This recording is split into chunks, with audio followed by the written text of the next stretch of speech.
అందరికీ నమస్కారం. ఈరోజు ఎయిర్పోర్ట్ అథారిటీ ఆఫ్ ఇండియా ద్వారా సిఎస్ఆర్ ఫండ్ ద్వారా ఈరోజు దివ్యాంగులకి పరికరాల పంపిణీ కార్యక్రమాల్లో పాల్గొన్నటువంటి గౌరవ పౌర విమానయాన శాఖ మంత్రులు మన భారతదేశంలోనే కేంద్ర క్యాబినెట్ మినిస్టర్లో అత్యంత పిన్న వయసు అయినటువంటి మనం శ్రీకాకుళం ముద్దుబిడ్డ శ్రీ కింజరాపు రామ్మోహన్ నాయుడు గారికి, అలాగే ఈ కార్యక్రమానికి ముఖ్య అతిథిగా విచ్చేసినటువంటి airport authority of India chairman గారికి, అలాగే ఎయిర్పోర్ట్ అథారిటీ నుండి వచ్చిన ఇతర సిబ్బందికి, అలాగే శ్రీకాకుళం జిల్లా కలెక్టర్ గారు గౌరవనీయులు సునీల్ దినకర్ గారికి, అలాగే జేసీ గారు ఫర్మాన్ అహ్మద్ గారికి, ఆర్డీఓ గారికి, అలాగే డిసిసిబి చైర్మన్ సుభాష్ సూర్యన్ గారికి, డిసిఎంఎస్ చైర్మన్ అవినాష్ గారికి, ప్రాజెక్ట్ కమిటీ చైర్మన్ హరవల్ రవీంద్ర బాబు గారికి, అలాగే సీనియర్ నాయకులు సీనియర్ శాసనసభ్యులు అయినటువంటి నర్సంపేట శ్రీ బొగ్గు రమణమూర్తి గారికి, అలాగే రిటైర్డ్ ఆర్డీఓ పిఎంజీ బాబు గారికి, వేదికను అలంకరించినటువంటి ఇతర పెద్దలకు, అలాగే వేదిక ముందు ఉన్నటువంటి మీడియా మిత్రులకు, అలాగే దివ్యాంగ సోదర సోదరిమణులకు అందరూ కూడా పేరు పేరున నా హృదయపూర్వక నమస్కారాలు, అభినందనలు తెలియజేసుకుంటున్నాం. ఈరోజు గౌరవ పార్లమెంటు సభ్యులుగా ఉన్నప్పుడు రామ్మోహన్ నాయుడు గారు లాస్ట్ టైం కూడా గవర్నమెంట్లో లేకపోయినప్పుడు కూడా ఆయనకున్న ఎంపీ ల్యాడ్స్ నుండి, అలాగే ఇతర వేరే సంస్థల నుండి కూడా తెప్పించి అరేంకో ద్వారా అప్పుడు కూడా పెద్ద ఎత్తున దివ్యాంగులకి ఈ పరికరాలు ఇవ్వడం జరిగింది.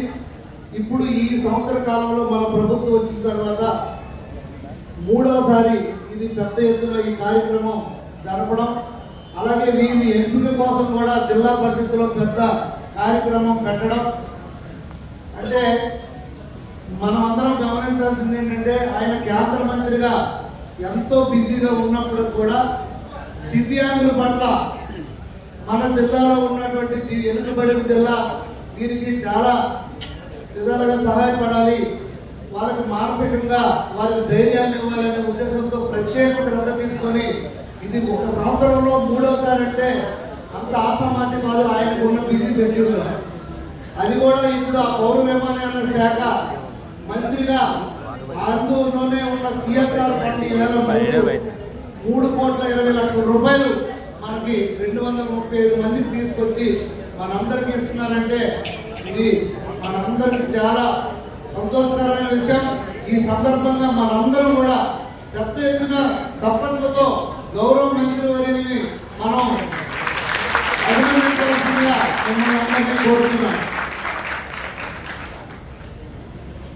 అలాగే దివ్యాంగులకి సెపరేట్గా గ్రీవెన్స్ కోసం కూడా కలెక్టర్ గారికి ఆ రోజు మాట్లాడి ఒక సెపరేట్ డే పెట్టమని చెప్పడం జరిగింది.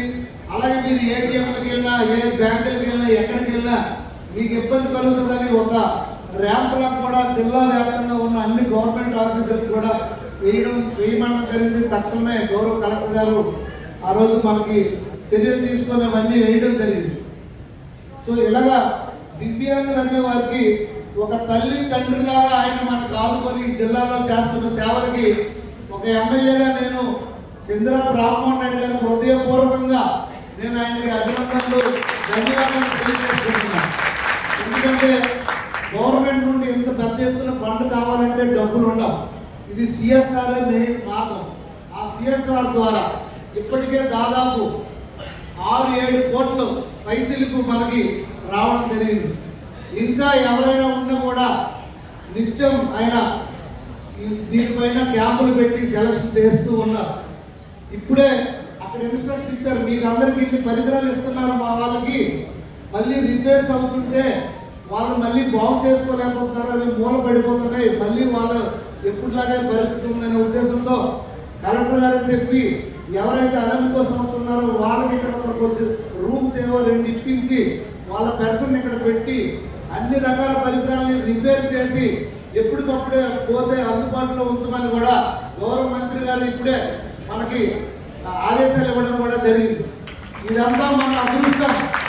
ఇలాంటి నాయకుడిని మనం అందరం అభినందించి కాపాడుకోవాల్సిన బాధ్యత ఉంది. ఇలాంటి నాయకులు మన జిల్లాలో ఉండడం మనందరూ అదృష్టం. ఎందుకంటే మీరు ఆలోచించండి, ఆయనకి ఎంతో పని ఉంటుంది. అందులో దివ్యాంగుల కోసం ప్రత్యేకమైన శ్రద్ధ తీసుకున్నారు కనుక, అలాగే ఈవెన్ రాష్ట్ర ప్రభుత్వం కూడా దివ్యాంగుల పైన ప్రత్యేకమైన శ్రద్ధ చూపించి గౌరవ ముఖ్యమంత్రి వర్యులు కూడా 3,000 రూపాయలు మీకు 6,000 రూపాయలు ఇచ్చి అందరికీ ఆదుకోవడం జరిగింది. మీకు అందరికీ తెలిసిందే పెన్షన్ రూపంలో. సో ఈ సందర్భంగా రాష్ట్ర ముఖ్యమంత్రి వర్యులకి అలాగే కేంద్ర మంత్రి శ్రీ ఇంద్రం రామ్మోహన్ నాయుడు గారికి మేము హృదయపూర్వక ధన్యవాదాలు తెలియజేసుకుంటూ, దివ్యాంగులకి మీరు చూపిస్తున్న ప్రత్యేక శ్రద్ధపై మేము హృదయపూర్వక ధన్యవాదాలు అభినందనలు తెలియజేసుకుంటూ, ఈరోజు ఈ కార్యక్రమంలో పాల్గొనే అవకాశం కల్పించినందుకు నేను నన్ను హృదయపూర్వక ఎయిర్పోర్ట్ అథారిటీ ఆఫ్ ఇండియా వారికి ధన్యవాదాలు తెలియజేసుకుంటూ, మరిన్ని సిఎస్ఆర్ ఫండ్స్ ద్వారా మరింత మందికి మనం దివ్యాంగులకి ఆదుకోవాల్సిందిగా కోరుకుంటూ